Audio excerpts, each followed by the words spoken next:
What's up, guys? It's Casey Zolman, aka the Fourth Sanderson Sister, coming at you with another Hocus Pocus theory, I guess, video. In today's video, I'm going to do something a little different, as the theme is different. The Sanderson sisters are three very notorious witches. We know this. But what if they had different forms to take? Another supernatural or magical creature they could become. What would they be and why? That's what I'm looking at today, and the answers might surprise you, at least 2 out of the 3. Let's treat these as like a special form they can take during certain circumstances, like going Super Saiyan. It's over 9,000! Because they are bound to the curse of the Black Flame Candle, these are their cursed forms. Let's start with the eldest sister, Winifred Sanderson, and what sort of creature she could become in cursed form. So we know her traits can be very self-centered. She's vain, she wants to amass power for herself, she has anger issues, but she does have a good side when it comes to her sisters. She is very protective of them. They're her treasures alongside her spellbook. Winifred's cursed form is that of a large, green, lightning-breathing dragon. Winifred fits the motif of a dragon by being very guarded. The treasure hoarding that dragons exhibit also reflects in her character. Like I said, she's very determined to amass power for herself and guard her treasures, Mary, Sarah, and Book. Dragons often have a penchant for, devouring children as well, which is similar territory for the Sandersons. However, the thing that really made me lean in this direction was her outfit. There's quite a bit of serpent imagery on her outfit, and even her long winged sleeves kind of alludes to a dragon. I've always, and I'm not making this up, this was not scripted, I've always had this image in my head because of her dress and how it looks. It's always screamed dragon to me. Plenty of witches have flowing sleeves. But the serpent imagery and the color palette always made me think of a dragon when I looked at her dress. Not to mention, her fiery temper that, like a dragon, ends in destruction and death when provoked. Whether that's someone trying to take her sisters from her. I'm done with piddling potions. Okay. If we were the most powerful witches on earth, nothing could stop us. Not teenagers, not Trasks, not the infernal sun. Someone trying to steal her book from her.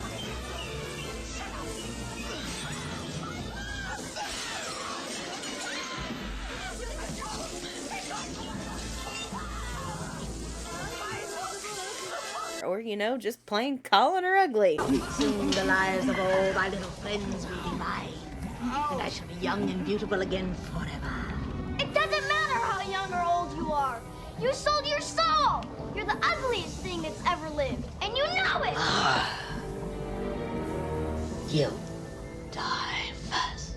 And it could be an uncontrollable change, kind of like how Bruce Banner hulks out when he's angered. Imagine that for a second, and tell me you don't want to see an AU where Winifred randomly turns into a huge dragon when someone ticks her off. That graveyard fight would be a lot more crazy with a dragon on the loose. And it takes Mary or Sarah calming her down to help her revert to witch form by making her remember who and what she loves the most. I think this would be a really cool addition to Winifred's magic, as she'd be able to change her physical form into something even more powerful, a lightning-breathing dragon. Moving on to the middle sibling, we'll now discuss Mary Sanderson's cursed form. Hers really works in tandem with her bloodline and her powers of canine abilities, heightened senses, occasional barking, and other tics like that. Aside from those obvious traits, she seems very gentle, very calm and caring, but she harbors a savagery inside that appears when provoked, and more so when she's hungry. The Sanderson sisters can only be resurrected during a full moon, but what if something a little extra happens to Mary during the moon? The creature Mary would transform into is a werewolf, but with a twist. There are tons of different triggers for werewolves in folklore. I just waded through a bunch of them figuring out what works best for her, so for Mary, I'm going to work off of it being from any moonlight instead of just the full moon, but her trigger for the transformation would be hunger. And I'm not just talking the little jokes and passing comments we hear throughout the movies. This would be like, the farther into the night she gets, if she doesn't get to eat, she transforms into a werewolf and can only change back after feeding. I think a werewolf curse form fits Mary because, despite the obvious scare factor of, the whole eating kids thing, she really doesn't act that evil. She's a very gentle character when it comes to her role in the family. She's the caregiver. She's always keeping Winifred calm. Oh, no. Oh, come back to Mommy. You're getting very worked up. She's keeping Sarah in line when she can keep her in line, because it's Sarah. And she tends to the menial tasks of the plans without complaint. Even when dealing with her victims, Mary is surprisingly gentle.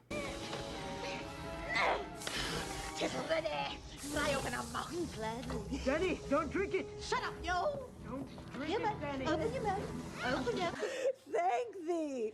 Although all my flattery will not save thee when it comes time for me to fricassee ya.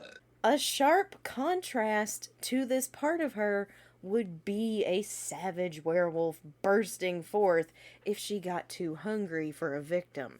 The moon part of this curse form would involve an increase in strength depending on the phase of the moon, with full making Mary's curse form its strongest, but the most uncontrollable. She'd even be beyond help from her sisters, so the only way to get her back to normal is for Winifred and Sarah to help her feed.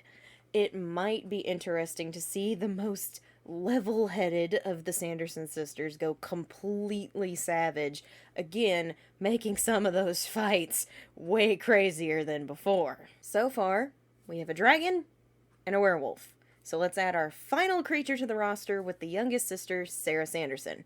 This one, at first, was really obvious. A siren. But you know what?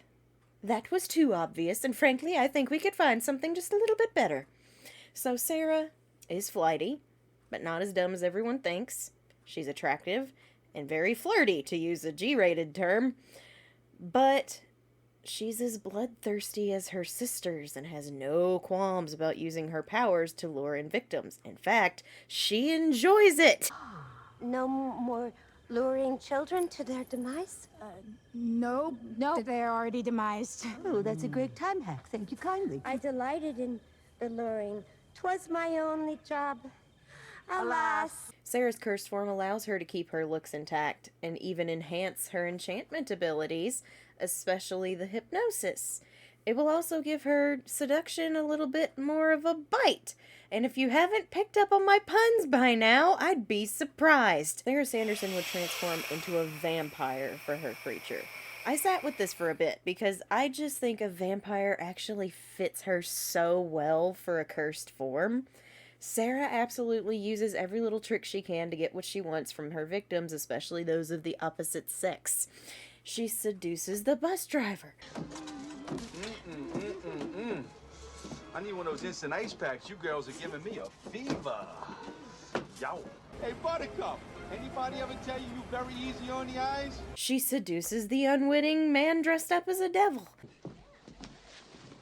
Master, would thou dance with me? And she even tries to seduce Max. Brave little virgin who lit the candle. I'll be thy friend. Vampires are often regarded as sexual beings with their powers of hypnotism and clear seduction, often claiming victims of the opposite gender, and that fits really well with our dear Sarah. Not to mention, vampires drain blood to keep themselves alive, and even more so, youthful and good-looking. Sarah's first comment after draining Emily's life is about her looks being appealing to men. I am beautiful. Boys will love me. It makes a lot of sense for her to be a vampire draining blood and life from her victims to keep those good looks intact. It also fits with the savagery she exhibits at points throughout Hocus Pocus 1 and 2. Now, for the trigger that makes her take on her cursed form is a little more PG than the other ones. Extreme lust. When she sets her sights on someone she wants, Her canine teeth sharpen into fangs, her irises go red, and her throat feels dry. To turn her back, she'd either have to get over the lust or drink some blood. Once in vampire form, she can stay in vampire form until her thirst is fully quenched, and that is completely up to her. What is enough? Sarah's cursed form would be the hardest for Winifred and Mary to keep under control because, well, we know Sarah. She wants all of the boys. She wants every guy. All the guys. They'd have to keep her mind on other things or get her mind on something else to change her back. If not, they'd just have to let her go to town. So rounding off our roster is Sarah's cursed form of a vampire. There you go, guys. Those are the creatures I think the Sanderson sisters could turn into if they had cursed forms. What do you think? What ideas on this topic do you have? I'd really love to hear them, so leave them in the comments down below. As always, if you're new to my channel, please remember to drop a like and subscribe if you haven't. It's free. It helps me. What helps me helps you guys get more great content like this. Coming up on Sunday, April 13th, which is getting here way faster than I was prepared for, is my annual birthday stream. I'll be opening fan mail, doing more Hocus Pocus Bean Boozled trivia, and we'll be playing Jackbox games together. It all takes place at 2 p.m. Central Standard Time, 3 p.m. Eastern Time. Thursday night, I'll be back on Twitch playing more 4th Blaze Jedi Fallen Order at 7:30 p.m. Central Standard Time, 8:30 p.m. Eastern Time. I hope to God it doesn't crash as much as it did this last week. I was about to beat up my PS4. It was, although I don't know that it was necessarily its fault. It was like the internet kept disconnecting for some reason. I'm gonna try to fix it this time. So, come tune in for that. I'm getting a little better at my lightsaber fighting skills. We actually got cut off during a boss battle, so we'll be beginning by doing a boss battle. It'll be fun. And then Saturday night, I'm back here with another episode of Winifred Sanderson Plays Pokemon Emerald Randomized Nuzlocke here on the channel at 7:30 p.m. Central Standard Time, 8:30 p.m. Eastern Time. There will not be an opening recap this weekend for the stream, as I'll be celebrating my brother's birthday on Saturday. If you're a regular on this channel, please remember to drop a like, share your thoughts on this video down below. Thank you guys so much for watching. I'm Casey Zogelman, aka the 4th Sanderson Sister, and I'll see you witches and wizards later. I am put a spell on you.